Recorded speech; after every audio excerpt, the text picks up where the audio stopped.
I'm Ted Hilscher. We are at the Thompson Street Cemetery here in Catskill, New York, in the foothills of the Catskill Mountains. I am at the grave site of Captain Theodore Overbaugh, a Civil War veteran, a veteran of the Battle of Gettysburg. Captain Overbaugh was captain of Company F of the 120th New York Regiment, a volunteer regiment. The 120th was comprised of 7 Ulster County companies and 3 Greene County companies. Unfortunately, the 120th was part of Daniel Sickles' corps at the Battle of Gettysburg. Major General Sickles was a political general. Major General Sickles was, this has been the subject of controversy for the last 150 years since the Battle of Gettysburg for his commission of insubordination at that battle. The Sickles Corps, which included the 120th, arrived at the battlefield on the night of July 1st, 1863, and they were placed at the southern end of the northern line by the commander of the Army of the Potomac, General Meade, George Meade. The northern line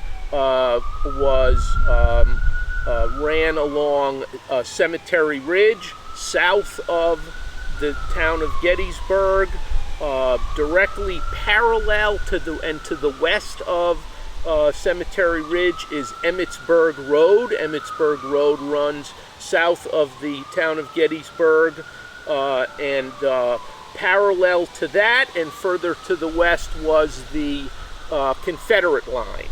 So that's your map, your virtual map, which is going to help us explain the events of July 2nd, 1863. On the afternoon, that afternoon, General Sickles, without direction from his commanding officer and without providing notice to his commanding officer, General Meade, General Sickles decided he wanted to move his corps forward. There was some high ground on Emmitsburg Road, and he thought that that would be advantageous to have the higher ground. Now, remember what I said about Sickles being at the far southern end of the northern line. The problem with his assuming this position, which was in fact slightly higher than his position back on Cemetery Ridge, the problem is that his corps is now isolated and unconnected from the rest of the Union line. And what you might fear would happen to that to General Sickles' corps is exactly what did happen. He was out about a half a mile in advance of the rest of the Union line, essentially an island all by himself. The Confederates, under the direction of General Longstreet, launched into General Sickles' corps out there on Emmitsburg Road, and his units out there on Emmitsburg Road quickly found themselves surrounded on 3 sides.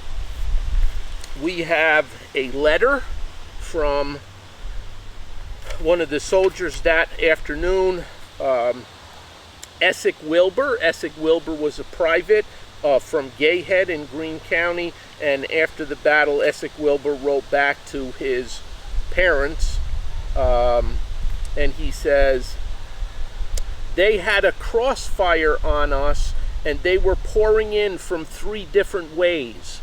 The Confederates advanced, and the 120th was being fired on from the north, the west, and the south. They had a crossfire on us, and they were pouring in from 3 different ways.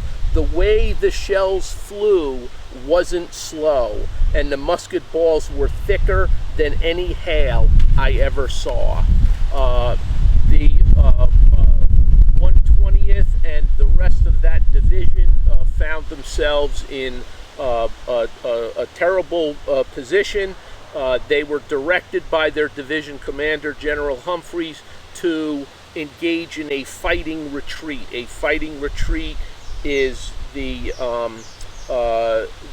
procedure is we're gonna form a line. We're gonna fire at the Confederates. Then we're gonna turn our backs on the Confederates, and we're gonna retreat back towards Cemetery Ridge from where we came.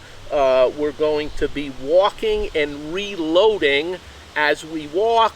Once our weapons are reloaded, we pause, we turn, we face the Confederates, we fire, and then we turn back with our backs to the Confederates, proceed to reload, and so forth, all the way back to Cemetery Ridge. As you can imagine, the events of that afternoon, July 2nd, caused horrific casualties for, in particular, the unit, the 120th, in General Sickles' Corps. The casualty rate for the 120th that afternoon in terms of soldiers who were killed or wounded was 47.5%. Greene County men killed that day, July 2nd, 1863, Gettysburg, Pennsylvania. There were 11 Greene County men who were killed, including the captains of all three companies, Greene County companies, Ayers Barker from Greenville, Lansing Hollister from Coxsackie, and then the third captain, Captain Overbaugh, was actually wounded that day, and he came back to Catskill to recover that fall, and or later that summer, and he died from his wounds in October. So there were 11 killed that afternoon, and then 2 more passed away a little bit later in the year from their wounds. Essex Wilbur, after the battle, wrote back to his parents.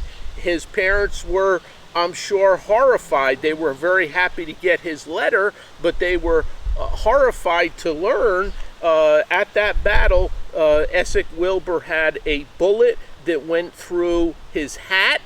He had a bullet that went through the sole in his shoe, and he had a bullet that went between his leg and his pants in the area just below his groin. So fortunately, he survived. Unfortunately for Essex Wilbur was later captured that year by the Confederates down in Virginia. He eventually ended up in Andersonville, the terrible Confederate prison down in Georgia, and he passed away a year later at Andersonville.